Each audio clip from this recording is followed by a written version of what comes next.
Você estava falando aqui para mim que você gosta bastante de uma paradinha chamada CSS Grid.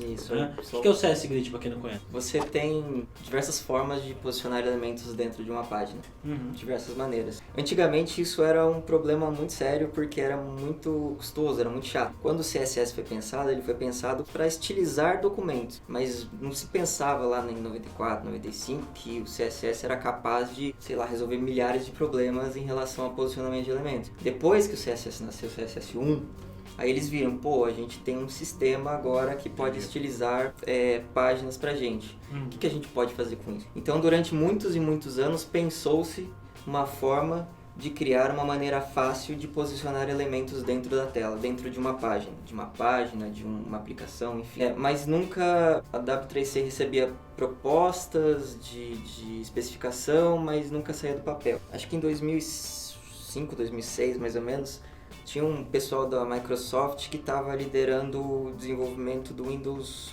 8. Só que, se eu não me engano, eles queriam criar aplicativos nativos utilizando a web. Mas eles viram que não dava para usar CSS, porque CSS era muito complexo. Eles tinham... um dos líderes lá do projeto, eu esqueci o nome agora, eu escrevi um artigo sobre isso, inclusive, no meu Medium. No meu Medium é medium.com/rafaeldan. Eu falo um pouquinho sobre a história, né, do CSS Grid. E esse time de desenvolvimento da Microsoft já tinha conhecimento do Silverlight. Silverlight até então era um plugin que ajudava e facilitava o desenvolvimento de layouts complexos. Sim. Para web, legal. Eles pegaram essa ideia e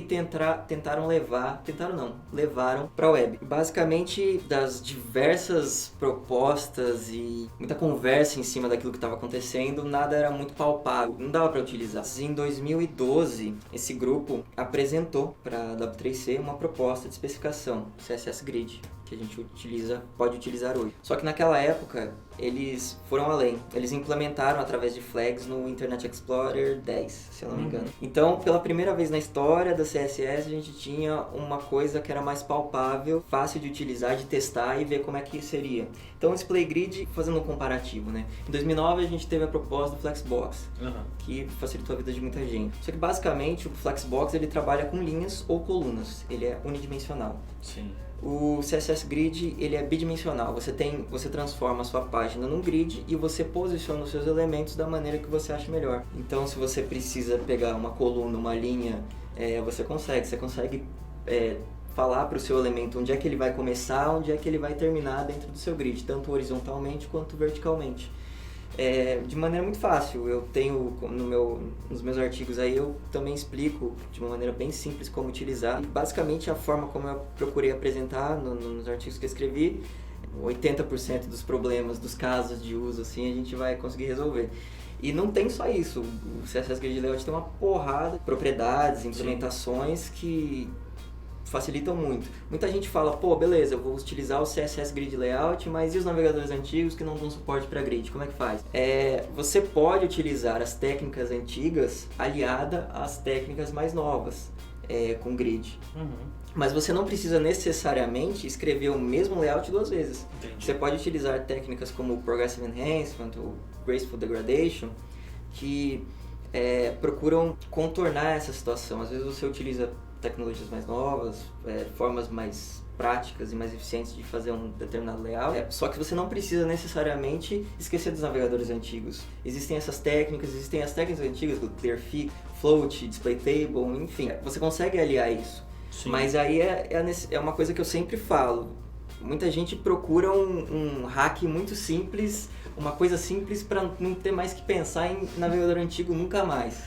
Isso não existe, né? Isso não existe. A única coisa que vai te fazer não ter dor de cabeça com navegadores antigos é entender de fato como o CSS funciona. Entender a fundo, a maneira nativa como porque isso... o CSS não vai embora, né? Exatamente. Ele tá aí. Ele tá aí e vai ficar.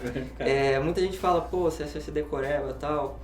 Olha, para algumas soluções é só decoreba mesmo, só precisa lembrar lá do que determinada propriedade faz e acabou. Sim. Mas o comportamento que essa propriedade tem em determinadas situações, aí existe a necessidade um pouquinho mais de entendimento. Um cara que me inspirou muito também em relação a entender isso de fato foi o próprio Maljor, dinossauro da CSS. E ele tem um livro, inclusive, muito bom sobre CSS Grid Layout, eu recomendo. Foi o primeiro livro que eu li, foi lançado, sei lá, no comecinho desse ano. Ele explica de forma muito clara e muito detalhada tudo que o CSS Grid Layout é capaz de fazer. E complementando o que eu tinha falado anteriormente, então você não precisa necessariamente esquecer aquilo que os navegadores antigos. Sim. Você só precisa entender de fato como o CSS funciona. Não só, muita gente fala, pô, beleza, precisa estudar a base, HTML, CSS, JavaScript. Mas muitas vezes o pessoal acaba indo pro JavaScript, estuda e acaba, sei lá, usando o Bootstrap da vida para CSS, que resolve o caso. Sendo que na verdade as coisas têm que andar num certo conjunto, elas não estão distantes uma da outra. Pelo menos eu penso assim, não que eu seja o dono da verdade, mas eu realmente acredito que o CSS não é de fato decoreba.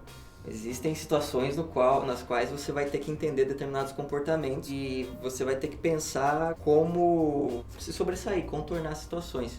Uma situação que a gente teve na Vale outro dia, conversando com a galera lá, pô, beleza, o CSS Grid Layout ele não atendia uma determinada necessidade que a gente tinha, então como é que a gente pode criar os campos, as formas de maneira dinâmica? Aí a gente encontrou a solução dentro do Flexbox, ou seja, o Grid Layout ele não é o santo graal, ele não vai resolver tudo.